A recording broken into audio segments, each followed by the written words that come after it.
the Age of Industrialization. We would learn about the life of the workers and industrialization in the colonies, hand labor and steam power. In Victorian Britain, there was no shortage of human labor. Poor peasants and vagrants moved to the cities in large numbers in search of jobs, waiting for work. So industrialists had no problem of labor shortage or high wage costs. Industrialists were not interested to introduce machines that got rid of human labor and required large capital investment. Industrialists usually preferred hand labor, employing workers for the season.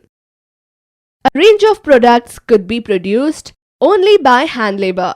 Machines were oriented for producing uniforms, standardized goods for a mass market. Industrialists were not interested to introduce machine because of availability of labor in low wage cost. Iron workers works in steel engineering industries. In Britain, about 500 varieties of hammers were produced and 45 kinds of axes. These required human skill, not mechanical technology.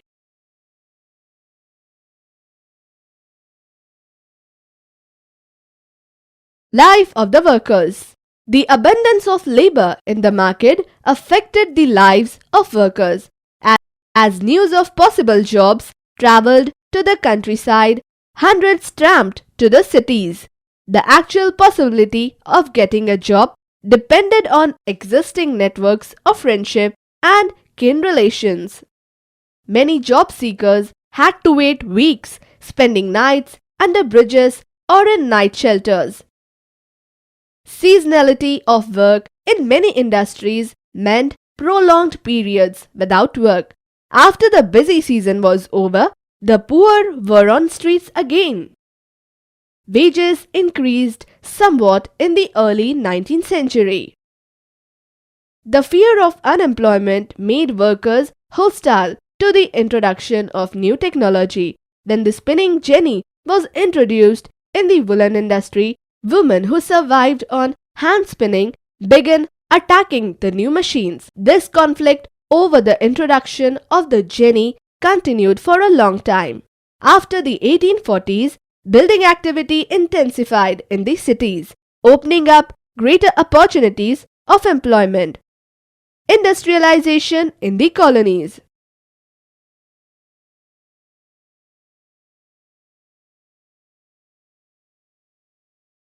The age of Indian textiles.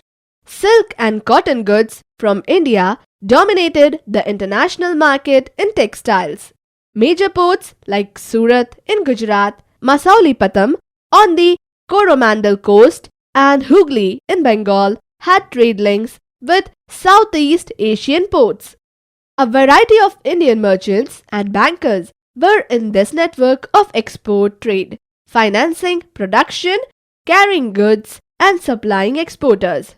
Supply merchants linked the port towns to the inland regions. They gave advances to weavers, procured the woven cloth from weaving villages, and carried the supply to the ports.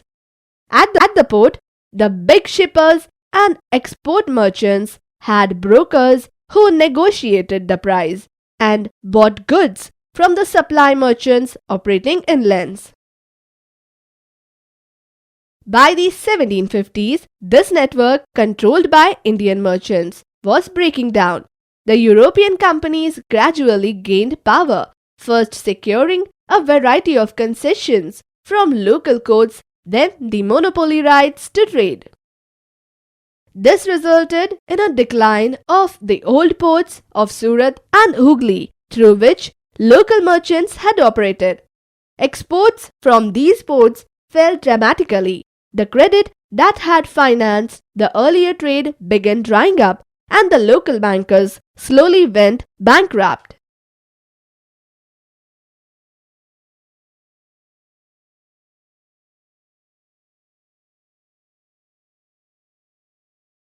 In the last years of the 17th century, the gross value of trade that passed through Surat had been rupees 16 million. By the 1740s, it had slumped to rupees 3 million. While Surat and Hooghly decayed, Bombay and Calcutta grew. This shift from the old ports to the new was an indicator of the growth of colonial power. Trade through the new ports came to be controlled by European companies and was carried in European ships. While many of the old trading houses collapsed, those that wanted to survive had to now operate within a network shaped by European trading companies. What happened to weavers? The consolidation of East India Company power after the 1760s did not initially lead to a decline in textile exports from India. British cotton industries had not yet expanded, and Indian fine textiles were in great demand in Europe. So, the company was keen on expanding textile exports from India. Before establishing political power in Bengal and Carnatic in the 1760s and 1770s, the East India Company had found it difficult to ensure a regular supply of goods for export. The French, Dutch, Portuguese, as well as the local traders competed in the market to secure woven cloth. So, the weaver and supply merchants could bargain and try selling the produce to the best buyer. In their letters back to London, company officially continuously complained of difficulties of supply and the high prices. However, once the East India Company established political power, it could assert a monopoly right to trade. It proceeded to develop a system of management and control that would eliminate competition, control costs, and ensure regular supplies of cotton and silk good. This it did through a series of steps.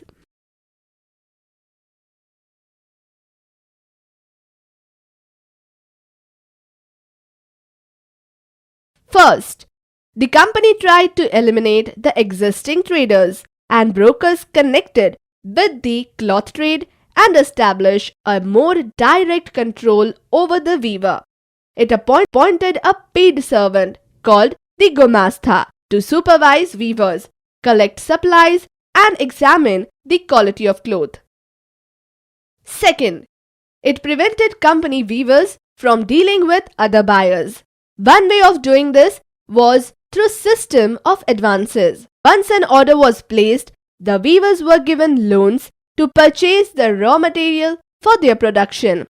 Those who took loans had to hand over the cloth they produced to the Gomastha. They could not take it to any other trader.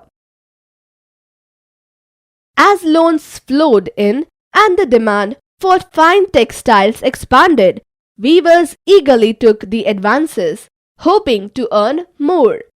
Many weavers had small plots of land, which they had earlier cultivated along with weaving, and the produce from this took care of their family needs. Now they had to lease out the land and devote all their time to weaving. Weaving in fact required the labor of the entire family, with children and women all engaged in different stages of the process. Soon, however, in many weaving villages, there were reports of clashes between weavers and Gomasthas.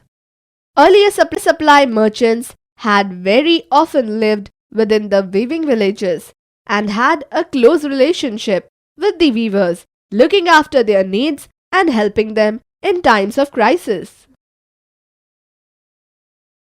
The new Gomasthas were outsiders with no long-term social link with the weavers in the village.